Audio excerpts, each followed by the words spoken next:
Today I fucked up by inviting a girl I hardly knew on a work trip. Not sure if this is today, or a while ago, but the situation is ongoing. Also first-time poster, apologies if I miss any rules. So I met a woman a couple of months ago. We have done a few activities together, and spent the night at each other's places a few times. I enjoy spending time with her, and she seemed to make even the banal activities fun, like getting the car washed. So I had a work trip coming up, and mentioned to her over dinner that I had thought about inviting her to come with me.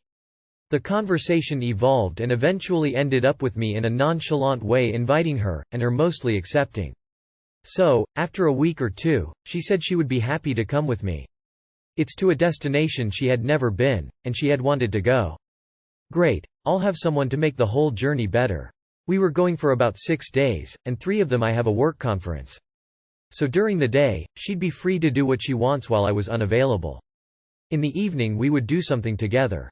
First thing to admit, communication is difficult for me even though I put in a lot of effort to be better, successfully or not. I try to be chill while traveling, because it's an experience and if things don't work out then it's not a big thing, we'll just adjust and change around when we do things. My second mistake was not communicating that in advance. The trip doesn't get off to a good start. Our seats on a 7-hour flight are a window and middle seat next to each other. We arrived at the gate late, which I never do. I always arrive in advance. So there was no more overhead storage to put our carry-ons in. She said, no problem, she'll keep them at her feet. We get on the plane, get settled, and we eventually take off. I fall asleep very easily when traveling, but this was her first flight across time zones where lag would be an issue. She also started her period just before the plane took off. After eating, I fell asleep. I had mentioned to her that she could wake me for whatever reason. After I woke up, she had mentioned to me, while I was still groggy, that she needed to get to the lavatory on the plane. I responded groggily that I was groggy, and that was it. After the passenger sitting next to me, between us and the aisle, got up, I had let her know. However, she had turned away and covered herself in the blanket and didn't respond. I had tried a few times to let her know, but she shrugged me off. Eventually I gave up. The reason why she wasn't responding, she was crying because of something I did. Okay, so after a long flight, we get to the destination. I had slept well enough for the plane, but traveling had always draining. We get out bagged, and get something to eat. We had a discussion, argument and I tried my best to express myself, but she ended up walking away. Afterwards, I tried to do my best to take care of her immediate needs. I went to the pharmacy in the airport to get some medication to help her. I come back, and then we get underway to the hotel. I always try to go via public transport, but opted for a taxi to get us there quickly given her not feeling top shape. We get to the hotel, and it's another problem. Wrong type of room. Fine, we go to the front desk and after much back and forth, we get a different room. We get into the room and it's super hot because the AC isn't working. She gets super upset and has a breakdown. She wants to leave, she says she will be miserable in the room for the week. Okay, I will try to do what I can to rectify the situation. We talk to the front desk, and we get a fan, but the AC won't be fixed until tomorrow. She takes off, and starts texting me. She wants to go home. Tonight. Alright, I start looking for flights. There is nothing available. I find something for the next day, which would work but I can't get her to approve anything. Finally I ask if we can talk face to face. She tells me she is in the courtyard, and I go and join her. I'm not mad, I'm disappointed in myself and the situation. I talk calmly and without judgment. She breaks down, and starts crying. Eventually she takes off and I let her go. After trying to do some research to find a different hotel, flight options, and the fact that I'm starting to get hungry, I go and try to find her. She was on her way back and was just outside of the hotel. She ends up going to the room and getting some sleep. I went off and ate, and grabbed food for her and put it in the room's fridge. After a while, I get tired of being out of the room and need to take a shower. So I go back, as ninja as possible, and take a shower. As I'm finished she awakes and needs access to the bathroom toilet.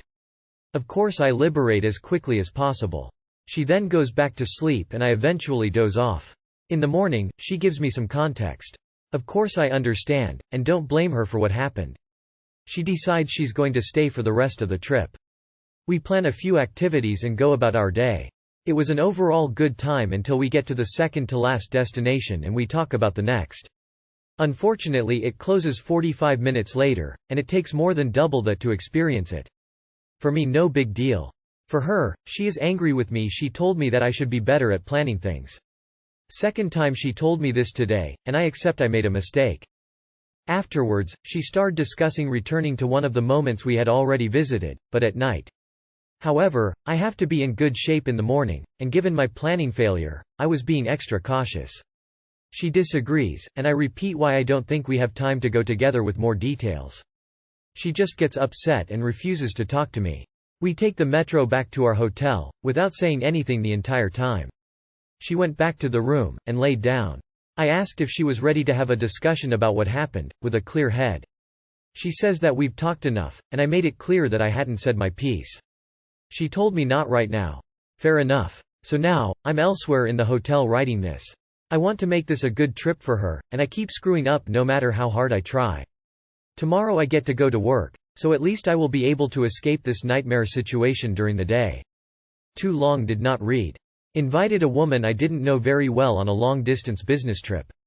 Flight went awful. We never discussed our expectations clearly before going. We fought several times along over 2 days. She now refuses to speak to me. Red flags all over. I do hope you weren't thinking about a serious relationship with her and that it's just a fling.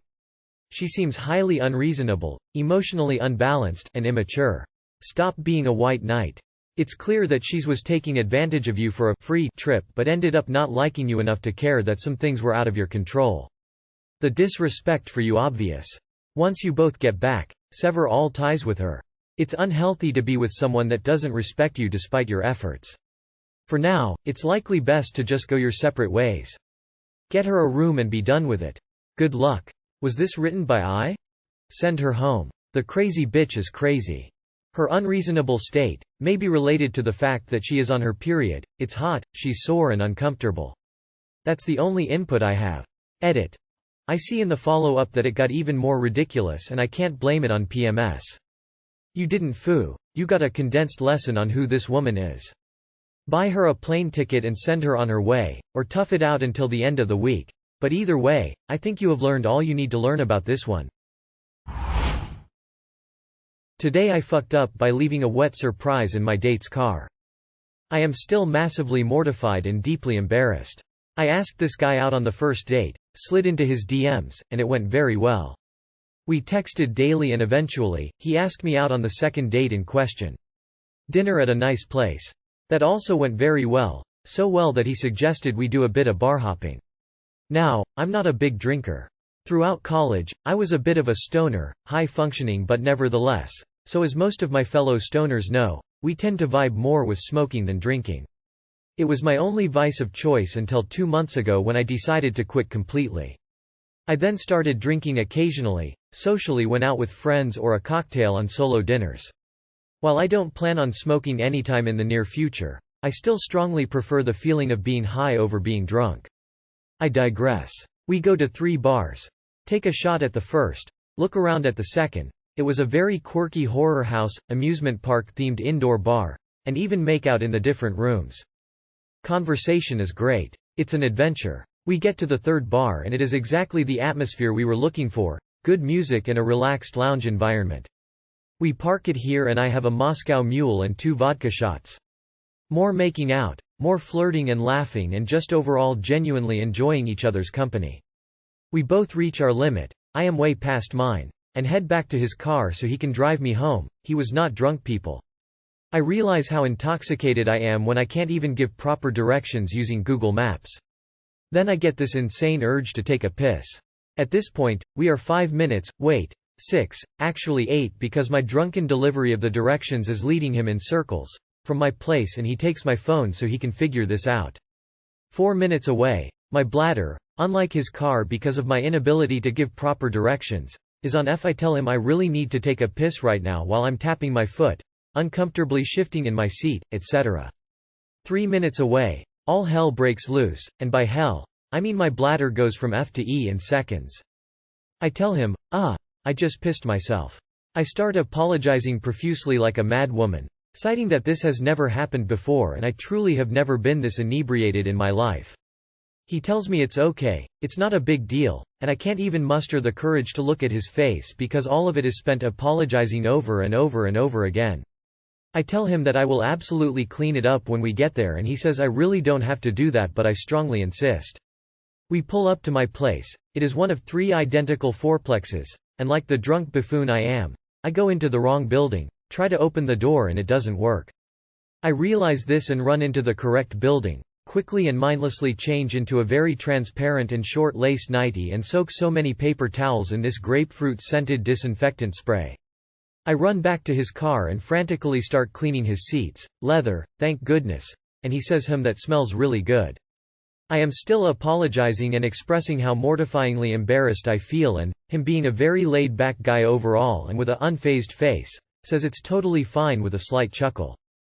He mentions his phone is about to die, so I run back inside and give him mine as a meaningless token of my gratitude.